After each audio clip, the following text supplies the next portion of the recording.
Hello dear friends, स्वागत है आपका अपने यूट्यूब चैनल एसडी एजुकेशन पर।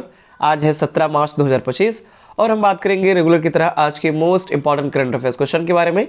जैसा कि आप सभी लोग जानते हैं, हम अपने इस वीडियो में जो भी आने वाले एग्जाम्स हैं उनमें जो करंट अफेयर्स रिलेटेड क्वेश्चन पूछे जाते हैं उन सभी क्वेश्चन को यहाँ पर कवर किया जाता है। साथ ही साथ उन क्वेश्चन से रिलेटेड जो भी इंपॉर्टेंट फैक्ट बनते हैं उनको भी एक्सप्लेन किया जाता है। तो अगर आप वीडियो पर पहली बार आए हैं तो वीडियो को शुरू से लेकर लास्ट तक पूरी देखिए। वीडियो अगर पसंद आती है तो वीडियो को लाइक कीजिए, दोस्तों के साथ वीडियो को अधिक से अधिक शेयर कीजिए और चैनल को भी सब्सक्राइब कीजिए। बढ़ेंगे वीडियो में आगे की तरफ, बात करेंगे आज के पहले प्रश्न की।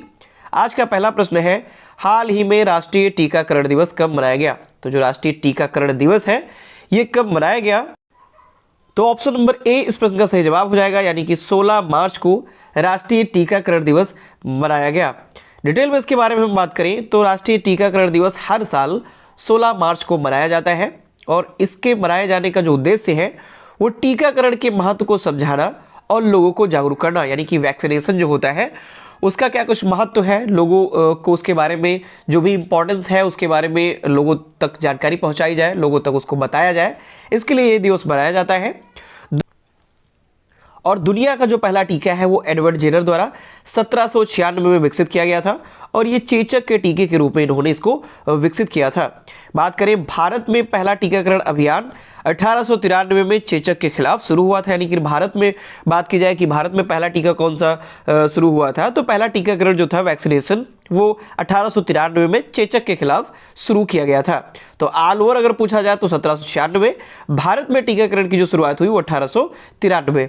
आगे क्वेश्चन की ओर बढ़ेंगे। अगला क्वेश्चन है, हाल ही में world para athletics grand pre जो 2025 है इसमें पदक तालिका में कौन प्रथम स्थान पर रहा? तो कौन सा ऐसा देश है जिसने world para athletics grand prix 2025 में सबसे ज्यादा जीते, गोल्ड या कह सकते हैं सबसे ज्यादा पदक जीते और फर्स्ट पोजीशन पर रहा?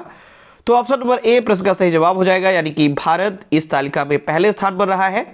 डिटेल में इसके बारे में अगर हम बात करें तो हाल ही में संपन्न हुए पैरा एथलेट ग्रांड प्रिक्स 2025 में भारत ने उत्कृष्ट प्रदर्शन करते हुए कुल 134 पदक जीते और इस टोटल 134 पदक में 45 गोल्ड, 40 सिल्वर और 49 ब्रॉन्ज या कांस्य, ये सभी पदक इसमें मिले हुए थे। भारत ने इस बार के पैरा गेम्स में कुल 167 खिलाड़ियों का दल भेजा था। बात करें तो महिलाओं की जो 200 मीटर की T35 और T38 स्पर्धा हुई उसमें ऑस्ट्रेलिया की जो रियानोन क्लार्क, इन्होंने स्वर्ण पदक जीता, गोल्ड मेडल इन्होंने जीता हुआ था। आगे क्वेश्चन की ओर बढ़ेंगे। अगला क्वेश्चन है, हाल ही में कौन पहली G20 व्यापार और निवेश कार्य समूह बैठक की मेजबानी करेगा? तो कौन सा ऐसा देश है जो कि पहली बार G20 व्यापार और निवेश कार्य समूह की बैठक की मेजबानी करने वाला है? तो ऑप्शन नंबर सी प्रश्न का सही जवाब हो जाएगा, यानी कि दक्षिण अफ्रीका, साउथ अफ्रीका पहली बार G20 व्यापार और निवेश कार्य समूह बैठक की मेजबानी करेगा। इसके बारे में अगर हम बात करें तो दक्षिण अफ्रीका पहली G20 व्यापार और निवेश कार्य समूह की बैठक की मेजबानी करने वाला है। ये जो बैठक है इसका आयोजन 18 से 20 मार्च तक किया जाएगा। साथ ही साथ दक्षिण अफ्रीका ने दिसंबर 2024 में एकजुटता, समानता, स्थिरता इस थीम के तहत वर्ष 2025 के लिए G20 की अध्यक्षता ग्रहण की थी और इस बार G20 की जो अध्यक्षता है वो दक्षिण अफ्रीका के द्वारा, जो कि व्यापार और निवेश कार्य समूह की जो बैठक है उसकी मेजबानी दक्षिण अफ्रीका करने वाला है। आगे क्वेश्चन की ओर बढ़ते हैं। अगला क्वेश्चन है, हाल ही में मूडीज ने वित्तीय वर्ष 25-26 में भारत की जीडीपी वृद्धि दर कितने प्रतिशत रहने का अनुमान लगाया है? तो मूडीज जो कि एक रेटिंग एजेंसी है, ये भारत की जीडीपी के बारे में खास तौर पर उसके बारे में ये अनुमान लगाती है। तो इस बार वित्तीय वर्ष 2025-26 में भारत की जो जीडीपी वृद्धि दर है वो 6.5% रहने का अनुमान लगाया है। ऑप्शन नंबर सी प्रश्न का सही जवाब हो जाएगा। डिटेल में इसके बारे में अगर हम बात करें तो रेटिंग एजेंसी मूडीज के अनुसार भारत की जीडीपी वृद्धि दर वित्तीय वर्ष 2025-26 में 6.5% से अधिक रह सकती है। इसकी जो वजह है वो सरकारी पूंजीगत खर्च में बढ़त और आरबीआई द्वारा ब्याज दरों में कटौती और आय कर में कमी आने से इस खपत बढ़ने की उम्मीद है। भारत की जो औसत महंगाई दर है वो वित्तीय वर्ष 2025-26 में घटकर 4.5% तक हो जाएगी। आगे क्वेश्चन की ओर बढ़ेंगे। अगला क्वेश्चन है, हाल ही में कौन सूर्य के बाहरी वातावरण और सौर हवाओं का अध्ययन करने के लिए पंच मिशन लॉन्च करेगा। तो जो पंच मिशन है यानी PUNCH, ये पंच मिशन नासा के द्वारा लॉन्च किया जाएगा। ऑप्शन नंबर डी इस प्रश्न का सही जवाब है। और इस मिशन के तहत सूर्य का जो बाहरी वातावरण है, कह सकते हैं सूर्य की जो बाहरी परत है, कोरोना और जो सौर हवाएं होती हैं उनका अध्ययन किया जाएगा। डिटेल में इसके बारे में बात करें तो नासा ने इस महीने अपना नया सूर्य मिशन पंच लॉन्च करने जा रही है, जो सूर्य के बाहरी वातावरण यानी कि सूर्य की जो बाहरी वातावरण होता है उसका एनवायरनमेंट, मान लो ये सूर्य है और इसका जो बाहरी चारों तरफ का जो वातावरण होता है इसको कोरोना कहते हैं। इस कोरोना और सौर हवाओं के प्रभावों का ये अध्ययन करेगा। और यह जो मिशन है वो स्पेस एक्स जो एलन मस्क की कंपनी है, तो ये जो मिशन है वो स्पेस एक्स के रॉकेट की मदद से भारत में भेजा जाएगा और इसका जो रॉकेट है वो है फॉल्कन 9। ध्यान रखिए, कई बार एग्जाम्पल में पूछा भी गया है, स्पेस एक्स का महत्वपूर्ण जो रॉकेट है वो है फॉल्कन 9 और इसी की मदद से ये अंतरिक्ष में भेजा जाएगा। मिशन में 4 सैटेलाइट शामिल होंगे। सूर्य के कोरोना और सौर हवाओं की गतिविधियों को इसमें विस्तार से रिकॉर्ड भी किया जाएगा और उसी के तहत इसका अध्ययन भी करेगा। आगे क्वेश्चन की ओर बढ़ते हैं। अगला क्वेश्चन है, हाल ही में किसने 15वीं हॉकी इंडिया सीनियर महिला राष्ट्रीय चैंपियनशिप 2025 का खिताब जीता? तो इस प्रश्न का सही जवाब है ऑप्शन नंबर सी, यानी कि झारखंड ने 15वीं हॉकी इंडिया सीनियर महिला राष्ट्रीय चैंपियनशिप 2025 का जो खिताब है वो जीत लिया है। तो हाल ही में झारखंड ने हॉकी हरियाणा पर शूट आउट में 4-3 से जीत हासिल की, यानी कि फाइनल में हराया किसने? झारखंड ने। तो झारखंड ने हरियाणा को हराया और 4-3 से हराया और इसके तहत हॉकी झारखंड ने ये खिताब जीत लिया है। 4 क्वार्टर के बाद जो स्कोर वो 1-1 की बराबरी पर रहा था, जिसके बाद शूट आउट में झारखंड ने बाजी मारी और इस शूट आउट की पारी में झारखंड की तरफ से रजनी केरकेट्टा, निराली कुजूर, बिनिमा धान और जो झारखंड की टीम की जो कप्तान रही एलबला रानी टोप्पो, इन्होंने शूट आउट में गोल किए और इस प्रकार से 4-3 से झारखंड ने जीत हासिल कर ली।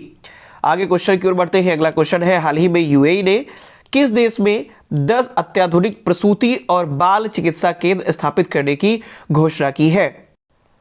तो ऑप्शन नंबर ए प्रश्न का सही जवाब हो जाएगा, यानी कि अफगानिस्तान में इनको स्थापित करने की बात की जा रही है, वो भी यूएई के द्वारा। तो डिटेल में अगर हम इसके बारे में बात करें तो संयुक्त अरब अमीरात ने अफगानिस्तान में 10 अत्याधुनिक मातृत्व और बाल विकास केंद्र स्थापित करने के लिए एक परिवर्तनकारी परियोजना शुरू की और इस परियोजना का जो उद्देश्य है वो अफगानिस्तान में स्थिरता, विकास और समृद्धि को बढ़ावा देते हुए महत्वपूर्ण स्वास्थ्य देखभाल आवश्यकताओं को पूरा करना है और इस प्रकार से यूएई के द्वारा अफगानिस्तान में ये महत्वपूर्ण 10 अत्याधुनिक मातृत्व और बाल विकास केंद्र स्थापित किए जाएंगे। अगले क्वेश्चन की ओर बढ़ते हैं। अगला क्वेश्चन है, हाल ही में वार्षिक सेंट एंथनी समारोह कहाँ शुरू हुआ है? तो जो वार्षिक एक समारोह होता है सेंट एंथनीज, ये श्रीलंका में शुरू हुआ है। ऑप्शन नंबर ए इस प्रश्न का सही जवाब हो जाएगा। डिटेल में इसके बारे में बात करें तो हाल ही में श्रीलंका के कच्चा तीवु द्वीप पर सेंट एंथनी महोत्सव का आयोजन किया गया, जिसमें भारतीय और श्रीलंकाई मछुआरों ने संयुक्त रूप से भाग लिया और यह द्वीप सेंट एंथनी को समर्पित है, यानी कि एक सेंट थे एंथनी, उनके नाम पर ही इस द्वीप का नाम सेंट एंथनी रखा गया है और ये महोत्सव भी उन्हीं के नाम पर किया जाता है, जिन्हें दोनों देशों के मछुआरे अपना संरक्षक संत भी मानते हैं। इस महोत्सव में भारत से 3,400 से अधिक तीर्थयात्री भी शामिल हुए। आगे क्वेश्चन की ओर बढ़ते हैं। अगला क्वेश्चन है, हाल ही में कौन 7वीं बार एशिया का सर्वश्रेष्ठ एयरपोर्ट बना? तो दिल्ली का जो एयरपोर्ट है इंदिरा गांधी एयरपोर्ट, वो 7वीं बार एशिया का सर्वश्रेष्ठ एयरपोर्ट बना हुआ है। ऑप्शन नंबर ए प्रश्न का सही जवाब हो जाएगा। डिटेल में बात करें तो दिल्ली का इंदिरा गांधी इंटरनेशनल एयरपोर्ट 7वीं बार एशिया का सर्वश्रेष्ठ एयरपोर्ट बना। दिल्ली इंटरनेशनल एयरपोर्ट लिमिटेड को एयरपोर्ट सर्विस क्वालिटी और एयरपोर्ट एक्सपीरियंस अवार्ड 2024 से सम्मानित किया गया। यह लगातार 7वां वर्ष है जब दिल्ली हवाई अड्डे को उत्कृष्ट ग्राहक सेवा के लिए यह प्रतिष्ठित सम्मान मिला हुआ है।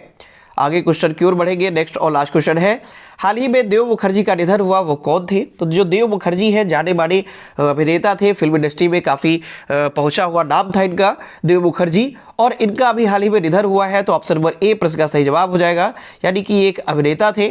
ऑप्शन नंबर ए सही जवाब है। डिटेल में इसके बारे में अगर बात करें तो हाल ही में दिग्गज एक्टर देव मुखर्जी का 83 साल की उम्र में निधन हो गया। वे अयान मुखर्जी के पिता और आशुतोष गोवारिकर के ससुर थे। साथ ही साथ इनका जो अंतिम संस्कार है वो 14 मार्च को जुहू में हुआ। इसके अलावा अगर हम बात करें तो जो काजोल है, आप सभी लोग जानते हैं काजोल एक्ट्रेस जो है उनके ये चाचा भी थे। काजोल के एक्ट्रेस काजोल एक्ट्रेस जो है उनके ये चाचा थे देव मुखर्जी, और इनका अभी हाल ही में निधन हुआ है, जो कि इनका अंतिम संस्कार 14 मार्च को जुहू में किया गया। बात करें तो साल 1941 में कानपुर में इनका जन्म हुआ देव मुखर्जी का, और ये एक प्रतिष्ठित और सफल फिल्मी परिवार से थे। अगर इनके बारे में अगर हम डिटेल में बात करें तो इनकी जो माता है, इनकी माता का नाम था सती देवी, और ये बहन किसकी थी सती देवी, तो ये अशोक कुमार, अनूप कुमार और किशोर कुमार, इनकी ये इकलौती बहन थी। तो यानी कि कह सकते हैं इनके जो अशोक कुमार थे, काफ़ी पुराने एक्टर रहे अशोक कुमार, काफ़ी प्रचलित रहे इंडस्ट्री में, और अनूप कुमार, साथ ही साथ किशोर कुमार को तो आप सभी लोग जानते ही होंगे, बहुत ही लेजेंडरी प्लेबैक सिंगर रहे किशोर कुमार। तो ये उनकी ही फैमिली से आते थे, यानी इनकी ही बहन थी सती देवी, और इनके बेटे थे देव मुखर्जी, यानी कि ये इनके मामा लगते थे, अशोक कुमार, अनूप कुमार और किशोर कुमार। तो इस फैमिली से ये बिलोंग करते थे, तो काफ़ी ज़्यादा प्रतिष्ठित और सफल फिल्मी परिवार से थे, और इनका अभी हाल ही में निधन हो गया है। तो ये थे आज के हमारे मोस्ट इंपॉर्टेंट करंट अफेयर्स के क्वेश्चन। आशा करता हूँ सारे क्वेश्चन आपको पसंद आए होंगे, वीडियो आपको इन्फॉर्मेटिव लगी होगी। अगर आपको ये वीडियो पसंद आती है तो इसके लिए आप वीडियो को लाइक करें, अपने दोस्तों के साथ वीडियो को अधिक से अधिक शेयर करें, और चैनल को भी सब्सक्राइब करें। धन्यवाद।